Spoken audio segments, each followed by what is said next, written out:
오늘 주시는 하나님 말씀 요한복음 6장 1절에서 15절까지 말씀입니다. 저와 여러분 한 절씩 교독하겠습니다. 그 후에 예수께서 디베랴의 갈릴리 바다 건너편으로 가시매 큰 무리가 따르니 이는 병자들에게 행하시는 표적을 보았음이러라. 예수께서 산에 오르사 제자들과 함께 거기 앉으시니 마침 유대인의 명절인 유월절이 가까운지라. 예수께서 눈을 들어 큰 무리가 자기에게로 오는 것을 보시고 빌립에게 이르시되 우리가 어디서 떡을 사서 이 사람들을 먹이겠느냐 하시니 이렇게 말씀하심은 친히 어떻게 하실지를 아시고 빌립을 시험하고자 하심이라. 빌립이 대답하되 각 사람으로 조금씩 받게 할지라도 200데나리온의 떡이 부족하리이다. 제자 중 하나 곧 시몬 베드로의 형제 안드레가 예수께 여짜오되 여기 한 아이가 있어 보리떡 5개와 물고기 2마리를 가지고 있나이다. 그러나 그것이 이 많은 사람에게 얼마나 되겠사옵나이까. 예수께서 이르시되 이 사람들로 앉게 하라 하시니 그곳에 잔디가 많은지라. 사람들이 앉으니 수가 5,000명쯤 되더라. 예수께서 떡을 가져 축사하신 후에 앉아있는 자들에게 나눠주시고 물고기도 그렇게 그들의 원대로 주시니라. 그들이 배부른 후에 예수께서 제자들에게 이르시되 남은 조각을 거두고 버리는 것이 없게 하라 하심으로 이에 거두니 보리떡 5개로 먹고 남은 조각이 12바구니에 찼더라. 그 사람들이 예수께서 행하신 이 표적을 보고 말하되 이는 참으로 세상에 오실 그 선지자라 하더라. 그러므로 예수께서 그들이 와서 자기를 억지로 붙들어 임금으로 삼으려는 줄 아시고 다시 혼자 산으로 떠나가시니라. 아멘. 할렐루야. 아멘. 여러분 한 주간 평안하셨습니까? 아멘. 평안하지 않으셨더라도 주님이 늘 여러분과 함께 계시는 줄 믿고 평안을 선포하고 사시길 바랍니다. 아멘. 우리 서로 옆에 분들 전후좌우로 인사하시겠습니다. 참 잘 오셨습니다. 서로 인사하시겠습니다. 참 잘 오셨습니다, 여러분. 예배를 사모함으로 이렇게 주님 앞에 나오는 여러분들 그 모습을 하나님 다 아시고 늘 하나님이 여러분 돌보시는 줄 믿습니다. 우리가 지난주에 요한복음 5장에 베데스다 못에 대한 말씀을 여러분과 나눴습니다. 그러면서 우리 하나님을 채워주시는 하나님은 맞지만 더 나아가서는 진리 되신 하나님으로 믿자. 그래서 채워주시는 하나님과 진리 되신 하나님 두 가지 하나님의 모습을 이야기했는데 오늘 읽은 이 요한복음 6장을 보면 이 하나님이 이러한 예수님의 이러한 두 가지 모습이 또 동시에 나오는 것을 알 수가 있습니다. 오늘 우리가 읽은 본문은 오병이어로 5,000명을 먹이신 일, 이거는 채워주시는 예수님이죠. 근데 그 다음에 이 오병이어 떡을 먹는 일을 보더니 수많은 사람들이 더 많은 사람들이 예수님께 몰려들기 시작했습니다. 그걸 보고 예수님 말씀하시기를 너희는 떡을 먹고 배불러서 나를 찾아오는구나 이랬어요. 그러니까 나 자체를 보고 오는 것이 아니라 떡을 먹고 배불러가지고 이렇게 많이 몰려오는구나. 하늘 아버지가 주시는 참된 떡은 바로 나 자신이니까 떡을 예배하지 말고 나를 예배하라. 이제 이런 이야기를 똑같은 이 요한복음 6장 후반절에서 말씀합니다. 이것은 또한 진리 되신 예수님이죠. 그래서 이제 요한복음 6장에는 채워주시는 예수님과 진리 되시는 예수님 이 두 가지 모습이 순서대로 나오는데 이번 주와 다음 주 두 주에 걸쳐서 이 모습을 하나하나 순서대로 여러분과 좀 나누고자 합니다. 오늘은 먼저 채워주시는 주님에 대해서 함께 말씀을 나누고자 하죠. 예수님이 갈릴리 바다 건너편으로 가셨을 때 큰 무리가 예수님 따라왔는데 그 무리를 예수님 보면서 말씀하십니다. 우리가 어디서 떡을 사서 이 사람을 먹이겠느냐 이렇게 말해요. 쟤네들 좀 밥을 좀 먹였으면 좋겠는데 이런 말이죠. 사람들이 굉장히 많이 몰려왔는데 밥을 한번 같이 먹었으면 좋겠는데 왜냐하면 그 당시가 유월절이 오는 때라고 그랬습니다. 유월절이 오는 때는 유월절에 온 가족이 모여가지고 식사하는 때가 유월절이에요. 누룩이 없는 떡을 함께 먹는 그 절기가 유월절이죠. 마침 유월절이라 이제 그 말을 하는 거예요. 그래서 공동 식사를 생각하면서 우리 밥 한번 같이 먹으면 좋겠는데 사람 너무 많은 거죠. 근데 이제 어떤 아이가 오병이어 보리떡 5개와 물고기 2마리를 내어놓으니까 이것으로 감사기도 한 후에 나눠주시는데 이 5,000명이 배불리 먹고 12바구니가 남았더라. 이렇게 말하고 있습니다. 간단히 말하자면 뭐냐? 오병이어의 기적은 아주 간단히 말하자면은 예수님이 먹이셨다는 거예요. 맞습니까? 예수님이 먹이셨다는 거예요. 먹이셨다는 거죠. 예수님 먹이셨다는 게 무슨 말이냐? 예수님은 우리 육체의 필요를, 우리 인생의 필요, 육체의 필요를 다 아시고 채워주시는 분이라 이 말이에요. 그 얘기를 오늘 좀 하고자 하는 거예요. 예수님은 영혼의 문제만 해결해 주시는 분이 아니라 실제로 우리 육체의 문제, 이 땅에서 살아가는 데 필요한 그 필요들을 실제로 채워주시고 해결해 주시는 분이 바로 예수님이라 이 말이에요. 여러분, 예수님 모르는 사람들, 여러분 교회 나오시기 전에 많이 사람들이 하는 말이 있죠. 예수 믿으면 뭐가 좋으냐? 밥이 나오냐, 떡이 나오냐? 여러분 그런 얘기 많이 들어보셨어요? 저는 정말 많이 들어봤는데 그렇게 왜 교회를 다니는지 이해를 못하는 사람이 있습니다. 교회 뭐하러 나가냐? 밥이 나오냐, 떡이 나오냐? 이 사람, 이렇게 말하는 사람은 정말 예수님에 대해서 아무것도 모르는 사람이에요. 예수님 믿으면 정말 밥도 나오고 떡도 나오는 줄 여러분 믿으시기 바랍니다. 나와요. 뭘 몰라서 그렇게 말하는 사람은 예수님 모르는 사람이 정말 본인이 확인해 주는 거예요. 예수님 모른다는 것을. 우리는 나가죠. 물론 밥과 떡 먹으러 가는 것은 아니지만은 정말 예수님이 밥과 떡을 주시는 분이란 말이에요. 육체의 필요를 다 채워주시는 분이 예수님이다, 이렇게 말하는 것이죠. 그뿐이 아니라 인생에 필요한 모든 것을, 영혼 육간의 모든 것을 다 채워주시는 분이 바로 우리 예수님입니다.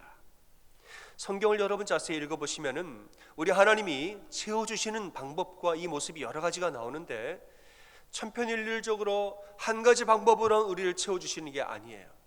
아주 다양한 방법으로 정말 그 시대에 맞게, 그 상황에 맞게, 그 사람에 맞게, 하나님의 목적과 이유와 용도에 맞게 다양한 방법으로 하나님 이렇게도 채워주시고 저렇게도 채워주시는 여러 가지 방법이 성경에는 나옵니다.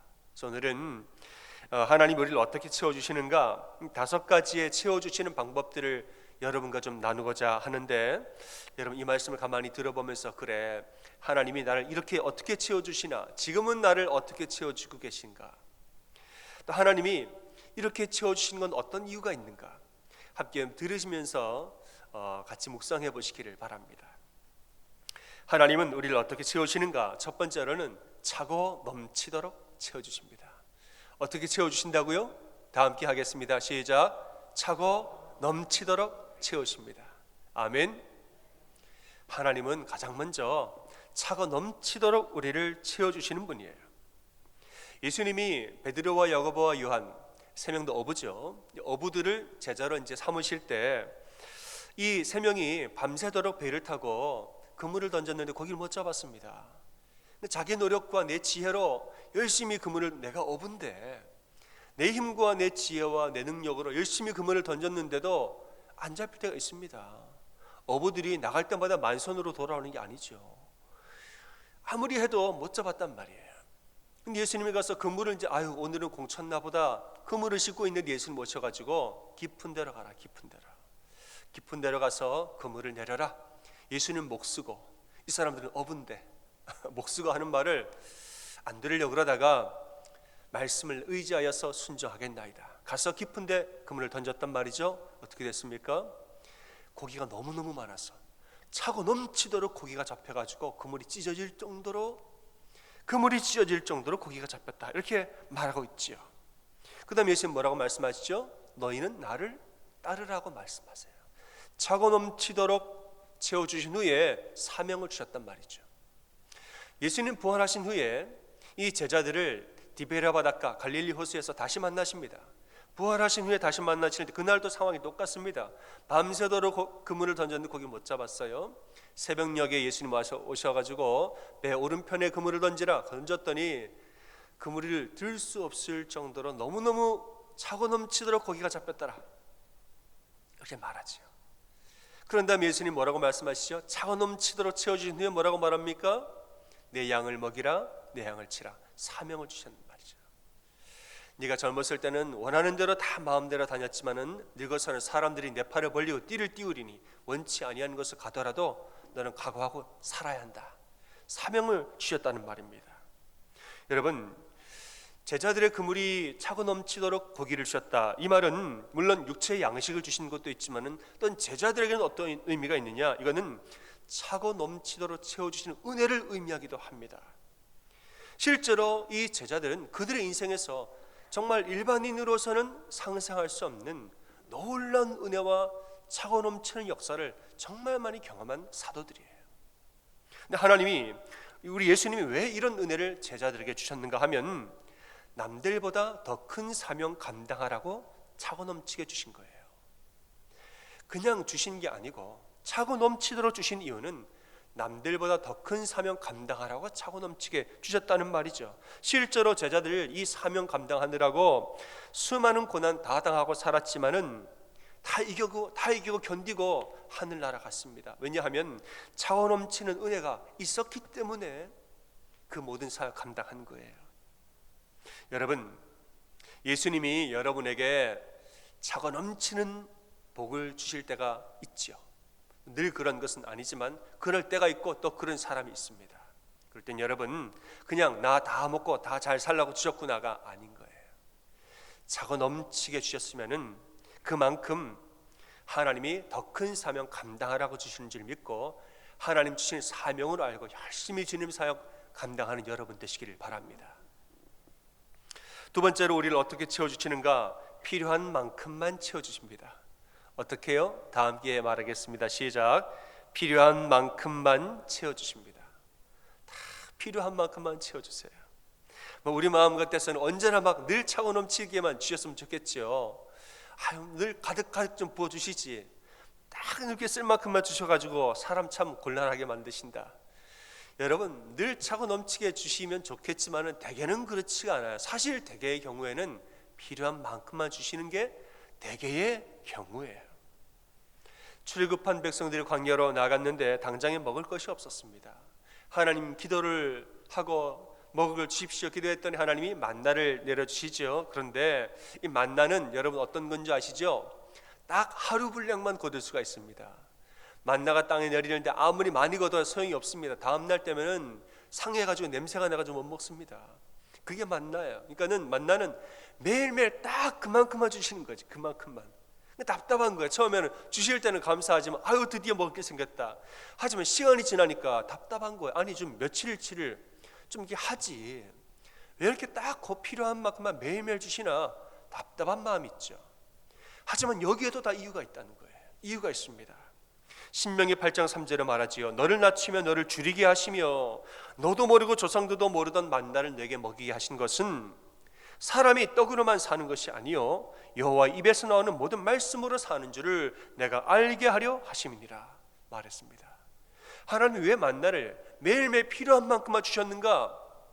이 만나를 매일 줍고 매일 모으면서 하나님을 기억하라고 하신 거예요. 하나님 기억하면서 이 만나 누가 주셨다는 거예요? 이 만나는 하나님이 주셨다. 하나님이 우리를 매일매일 먹이시고 입히신다. 매일매일 만나를 거두면서 하나님을 바라보게 하고 하나님을 찬송하게 하고 매일매일 하나님께 감사를 드리게 하고 그리고 육신의 떡으로만 사는 게 아니라 하늘나라 계신 우리 하나님으로 사는 거지. 계속 우리를 말며 묵상하게 훈련시켜줬다는 거죠. 그리고 이 어려운 가운데에도 계속 감사하는 훈련을 시키셨다는 말이죠. 실제로 이 광야에 매일매일의 만나의 훈련을 시킨 후에는 그 다음에 진짜로 차고 넘치는 가나안 땅으로 들어보내 주셨다는 겁니다. 여러분, 우리가 그럴 때가 있죠. 아우 저 사람 보면은 어떤 사람은 저렇게 차고 넘치도록 주시는데 왜 나는 이렇게 필요한 만큼만 주십니까? 불평일 때가 있어요. 그런데 여러분 불평하지 마세요. 불평하지 마세요. 하나님이 채워주시는 방법은 여러 가지고 하나님의 각자의 모든 상황과 그 인생의 모든 여정에서 이 시기에 적절한 방법으로 하나님 채워주십니다. 모든 방법이 다 하나님 채워주시는 방법이 있고 여러분 각자를 향한 하나님의 목적과 이유가 다 있는 것이에요. 그러니까 누구는 저렇게 채워주는데 왜 나는 이렇게 비교하지 마세요. 남들과 비교하지 말고 어떤 상황이든지 늘 감사하고 찬송하면서 살 때에 그 훈련을 제대로 받는 자가 진짜 차고 넘치는 복을 받는 줄을 믿고 사시기 바랍니다. 세 번째로 하나님이 어떻게 채워주시는가? 급박한 위기 속에서 채워주실 때가 있습니다. 우리 다 함께 어떻게 채워주신다고요? 시작. 급박한 위기에서 채워주십니다. 아멘. 하나님은 너무나도 급박한 위기가 있을 때가 있어요. 정말 급하고 말하자면 벼랑 끝에 선 기분과 같은, 바람만 불면 넘어질 것 같은 이런 위기 상황, 이럴 때 하나님이 아주 급박한 상황에서 우리를 탁 하고 채워주실 때가 있다는 거예요. 아합 왕, 이세벨 왕비, 북이스라엘의 아주 악독한 왕과 왕비였습니다. 이 왕과 왕비가 북이스라엘 통치할 때 하나님의 선지자들을 굉장히 많이 죽였습니다. 많이 죽이고 이제 엘리야가 있는데 엘리야가 스스로 생각하기를 하나님의 선지자는 다 죽고 나만 남았다고 생각을 했어요. 얼마나 많은 사람 죽었는지. 그런데도 용기를 내서 이제 갈멜산에서 바알 선지자 450명과 대결을 합니다. 이기죠. 이겨서는 그 자리에서 바알 선지자 450명을 다 죽입니다. 죽이고서는 엘리야가 스스로 생각하기를 끝났다고 생각했어요. 내가 이겼다. 하나님이 이겼다. 이제 길고 지루한 전쟁은 끝난 것이다. 그러니까 안심을 했단 말이죠. 그런데 갑자기 이세벨 왕비가 자기 군사를 보내가지고 오늘 이 하루 안에 엘리야를 죽이겠다고 군대를 보냈습니다. 전쟁이 끝나지가 않은 거죠. 더 큰 전쟁이 시작이 된 거예요. 엘리야가 이제 영원히 떠나버립니다. 정신을 잃어요. 너무너무 이제는 탈진을 할 정도로. 그래서 혼자 광야로 도망을 가는데, 광야로 들어가서 하루길을 걸어가는데 아주 너무너무 힘이 들었어요. 마음은 외롭고 슬프고 두렵고 정말 이 마음이 말할 수 없을 정도로 괴로웠던 거죠. 육체의 기력도 다 그냥 소진을 해버렸습니다. 로뎀나무 아래 누워가지고 이제는 누워있는 죽기를 청하는데, 하나님, 그냥 나는 너무 힘드니까 지금 내 생명을 거두어 주십시오, 이렇게 말합니다. 여러분, 로뎀나무가 큰 나무가 아니에요. 로뎀나무는 그냥 숲풀입니다. 로뎀나무 그늘에 앉았다. 여러분, 로뎀나무 그늘은 크지 않아요. 듬성듬성하기 때문에 그늘이 시원하지 않습니다. 광야길을 가다가 그늘도 별로 없는 그 로뎀나무 아래 앉아서 하나님, 거기서 누워서 하나님, 나는 정말 죽고 싶습니다. 지금 그냥 날 죽여주십시오. 나는 아무것도 못하겠고 선조들보다 나은 것도 아무것도 없고 내가 할 줄 아는 것도 없습니다. 완전히 낙담해버린 거죠. 내 생명을 거두어 주십시오, 이러고 말하면서 쓰러져서 잠이 들었단 말이에요. 여러분, 광야에서 그렇게 잠이 들면 죽는 거예요. 그런데 얼마 후에 하나님이 누구를 보내세요? 천사를 보내사 쓰러져 있는 엘리야를 어루만지시며 깨웠다 그랬어요. 어루만지시며. 저는 이 편이 너무나 감동이 돼요. 하나님이 이놈아 뭐 이렇게 깨우지 아니하시고 어루만지면서 그를 깨우셨단 말이에요. 그리고 구운 떡과 물 한 병을 가져다가 주면서 먹으라고, 너 힘들 텐데 이거 먹고 힘내라고, 그 위기 상황에서 죽어가는 사람에게 딱 한 끼의 양식을 주셔서 살리셨단 말이에요. 말씀해 보니까 그 음식물의 힘을 의지하여 40주야를 가서 하나님의 산 호렙에 이르니라. 그 음식물을 의지하여 40주야를 갔다. 다른 말로 말하면 그 음식을 안 먹었으면 엘리야는 그때 죽었단 말이에요.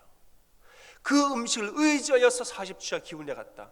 그 음식 없었으면 급박한 가운데서 하나님 천사를 보내서 이 한 끼의 떡과 물을 주지 아니하셨다면 엘리야는 그날 죽었습니다. 급박한 위기 가운데 하나님이 천사를 보내서 우리를 살리실 때가 있단 말이에요.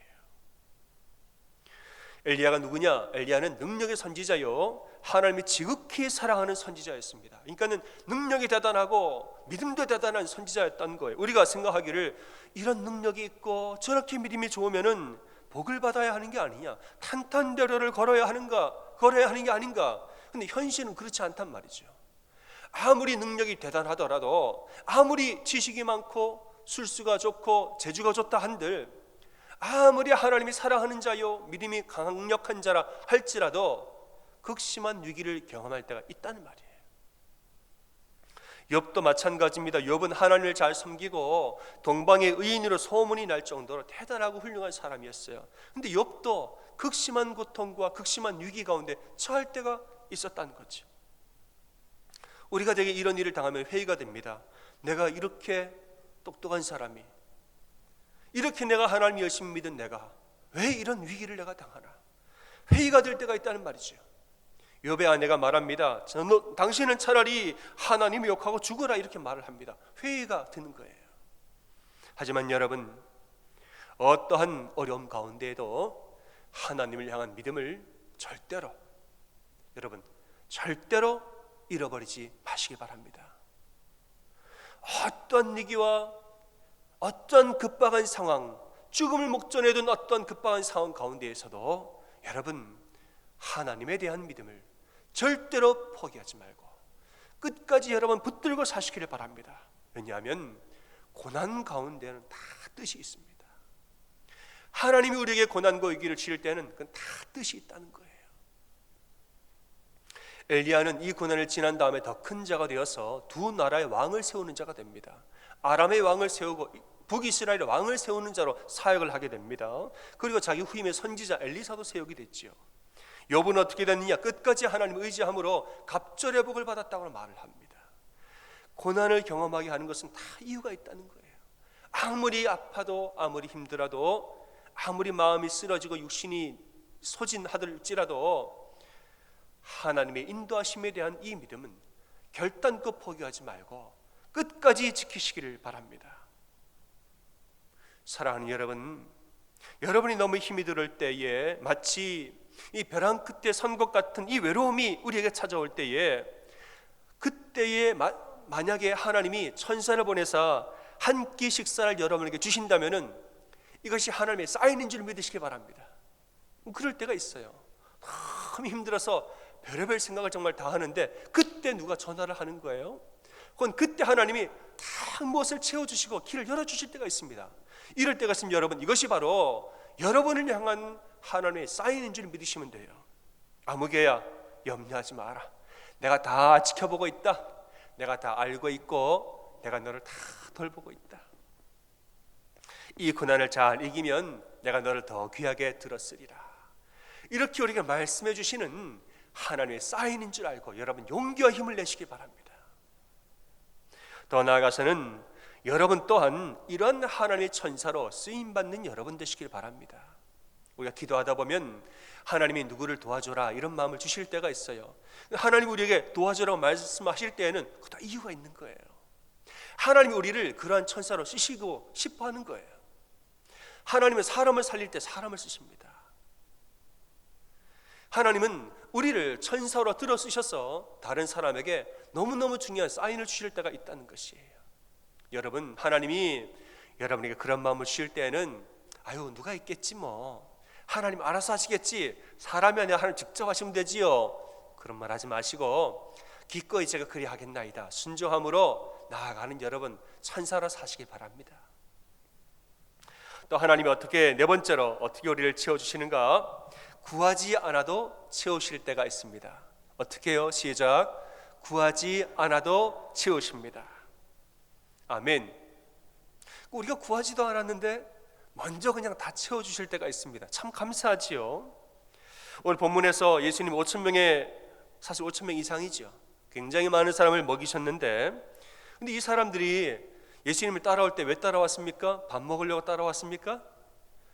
예수님 가한테 식사를 한번 하고자, 식사하려고 밥 먹으러 예수님 따라온 게 아니라는 말이에요. 그들은 어떤 마음으로 왔느냐? 그저 예수님 보고 온 거예요. 예수님 보고 간절한 마음으로 예수님 따라 나왔단 말이에요. 어떤 사람은 병 고침을 위해서 따라왔고, 어떤 사람은 말씀을 사모해서 따라왔고, 어떤 사람은 예수님 그저 보고 싶어서 따라왔고, 중요한 건 뭐냐면은 간절한 마음으로 다 왔단 말이죠. 간절한 마음으로. 오늘 이 요한복음 말씀 말고 다른 말씀을 보면은 이 오병이어 기적은 빈들에 있었다고 말해요. 빈들로 그들이 따라 나왔다. 빈들까지 따라 나온 건 뭐냐? 사모하는 마음이 있는 사람들이 따라 나왔단 말이에요. 사모하는 사람 있는 마음, 사모하는 마음이 있는 사람들. 그들은 그저 사모하는 마음과 간절한 진심만 가지고 예수님 따라 나왔는데, 이렇게 나왔더니 예수님이 식사까지 알아서 채워주신 거예요. 식사까지 알아서. 구하지 않았어요. 밥 달라 말한 적도 없어요. 그런데 예수님 먼저 쟤네들 밥 한번 먹이자고 예수님 먼저 말씀하셨단 말이죠. 구하지 않았는데 채워줄 때가 있습니다. 여러분, 이것이 바로 우리를 향한 예수님의 마음입니다. 예수님은 자신을 의지하고 자신을 간절히 사모하는 이러한 사람들을 결단코 외면치 아니하시는 분이라는 사실을 믿고 사시기 바랍니다. 하나님은 자신을 진심으로 사랑하는 사람들, 그들의 표를 아시고 먼저 다 채워주십니다. 때로는 우리가 지혜가 부족해서 못 구하는 부분도 있습니다. 알아야 구하지요. 모르니까 못 구하는 거예요. 그런데 우리가 지혜가 부족해서 못 구하는 부분들도 하나님이 알아서 채워주실 때가 있어요. 난 구하지 않았죠. 하지만 하나님이 채워주실 때가 있다는 것입니다. 제 이야기를 좀 오늘 하고자 합니다.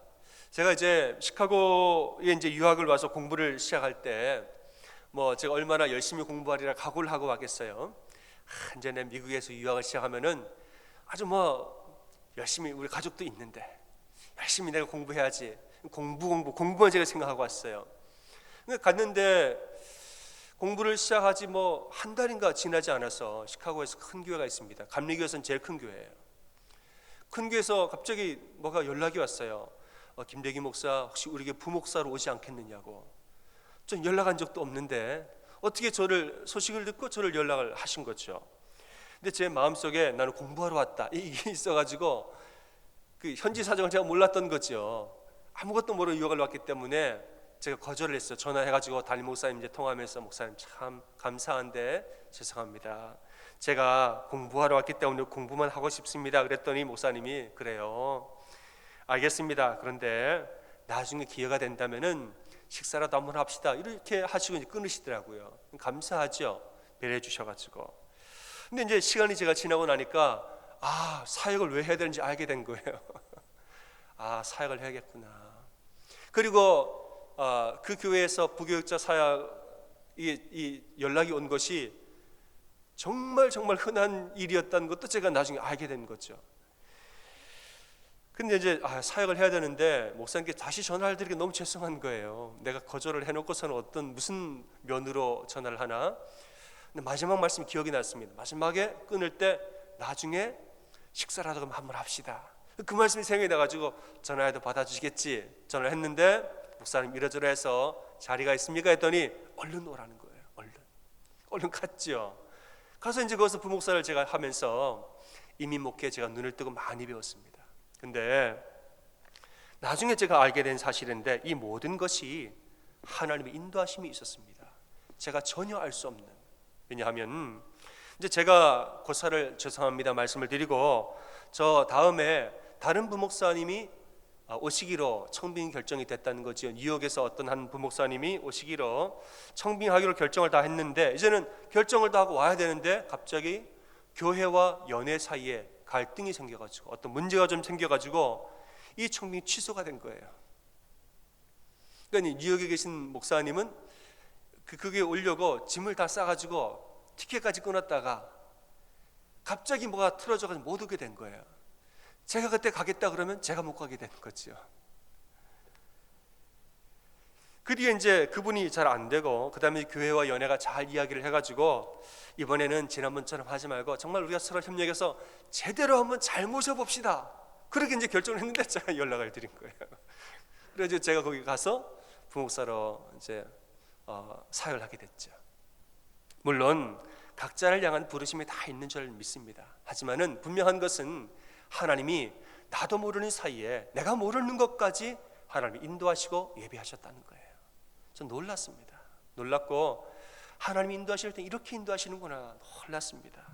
근데 여러분 이런 일을 제가 어찌 알겠습니까? 제가 전혀 알 수가 없는 일이고 알지도 못했고 저의 지혜를 뛰어넘는 일입니다. 하나님이 다 아시고 미리 구하지 않는 부분까지 내 지혜가 닿지 않는 부분까지 하나님 다 인도해 주신 것이에요. 그럼 저는 아무것도 하지 않았느냐? 그렇진 않아요. 제가 하나님을 믿고 간절히 그저 기도했습니다. 하나님 저는 아무것도 모릅니다. 제가 미국을 뭘 알겠습니까? 제가 뭘 알겠어요? 아무것도 몰라요. 사람도 모르고 저는 아무것도 모릅니다. 다만 저는 당신만 의지합니다. 하나님 뭘 기도해야 할지도 어떻게 기도해야 할지도 저는 모릅니다. 그런데 저는 하나님 의지하고 신뢰합니다. 하나님 알아서 인도해 주십시오. 간절히 또 진심으로 하나님 의지하고 기도했단 말이죠. 그랬더니 하나님이 다 아시고 인도해 주셨습니다. 사랑하는 여러분, 우리가 말하지 않아도 하나님은 우리를 다 아시고 어떤 면에서는 나보다 나를 더 잘 아시는 분이 우리 하나님이라는 사실을 믿고 사시기 바랍니다. 하나님은 다 아세요. 다만 언제나 하나님을 신뢰하고 언제나 하나님 앞에 바로 서 계시고 언제나 하나님을 진심으로 의지하고 사는 그런 여러분이 되시기 바랍니다. 아멘. 다섯째로, 또 마지막으로 하나님이 우리를 어떻게 채워주시는가? 기도로 구해야 채워주시기도 합니다. 어떻게 해요? 시작. 기도로 구해야 채워주십니다. 어떤 부분은 구하지 않아도 채워주시는데 또 어떤 부분은 구해야만 채워주신다는 거예요. 말하자면 우리의 지혜를 넘어서는 부분, 우리가 알 수 없는 부분은 구하지 않아도 채워주시지요. 혹은 너무나 당연한 필요들, 여러분 공기, 숨 쉴 수 있게 해달라고 공기를 위해서 여러분 기도하신 적 있습니까? 없지요. 그런데도 하나님 이 공기를 채워주십니다. 너무나 당연한 것들을 우리에게 주실 때에는 기도하지 않아도 채워주십니다. 하지만은 어떤 경우에는 우리가 기도해야만 채워주세요. 어떤 것이냐? 우리가 지각할 수 있는 거, 깨달을 수 있는 거, 우리가 늘 알고 무엇을 위해 기도해야 되는지 잘 알고 있는 부분들은 기도해야 됩니다. 그리고 특별한 인도하심이 필요할 때에는 우리가 기도하기를 원하세요. 특별히 직접 우리가 나아가 기도하기를 원하시는 분이 예수님이라는 말이에요. 여러분 소경 바디메오의 이야기를 아실 텐데 예수님이 길을 걸어 가시는데 소경 바디메오, 소경이라 하면 눈이 안 보인다는 거죠. 소경 바디메오가 큰 소리로 외칩니다. 다윗의 자손 예수여 나를 불쌍히 여기소서. 2번이나 외쳤어요. 그 소리를 듣고 예수님이 멈춰서서 그를 데려오라 그래요.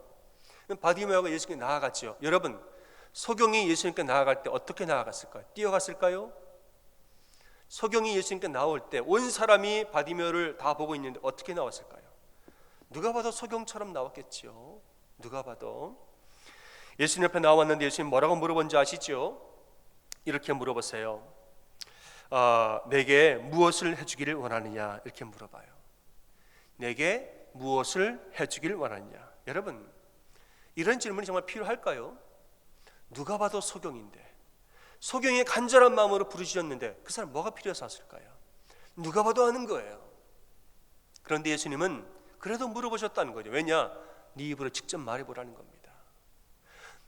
네가 뭘 원하는지 네 입으로 직접 말해보라는 것이에요. 아니 그냥 봐도 아시는데 왜 자꾸 말하라고 그러세요? 다 아시면 왜 자꾸 나보고 기도하라고 그러세요?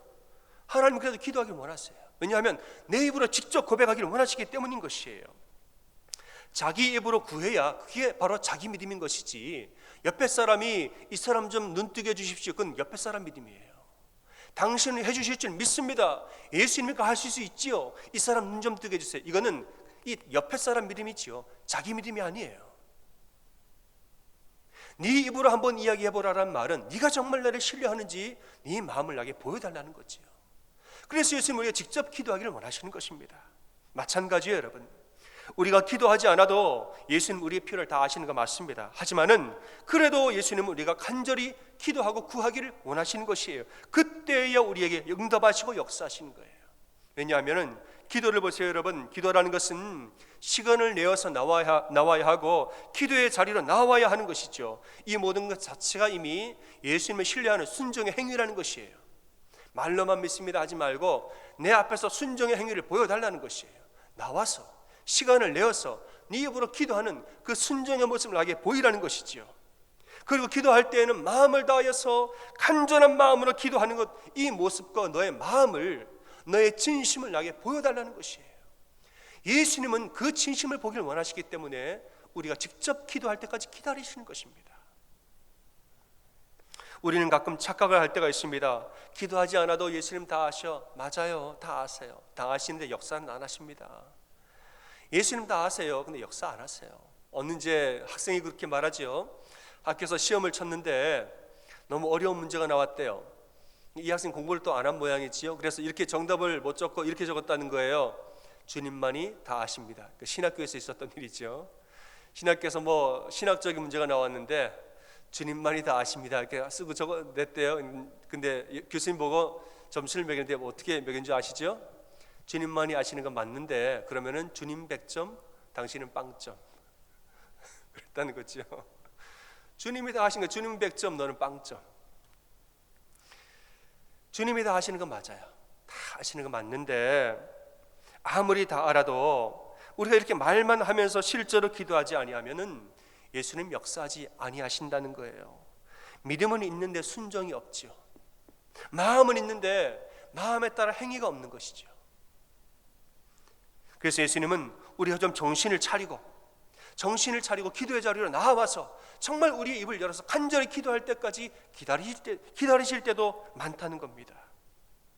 여러분, 우리가 기도할 때 마음으로만 기도해야지 마음으로만 기도해야지 하지 말고, 여러분 정말 깨어서 시간을 내어서 기도의 자리로 나와서 기도하시기를 바랍니다. 아멘.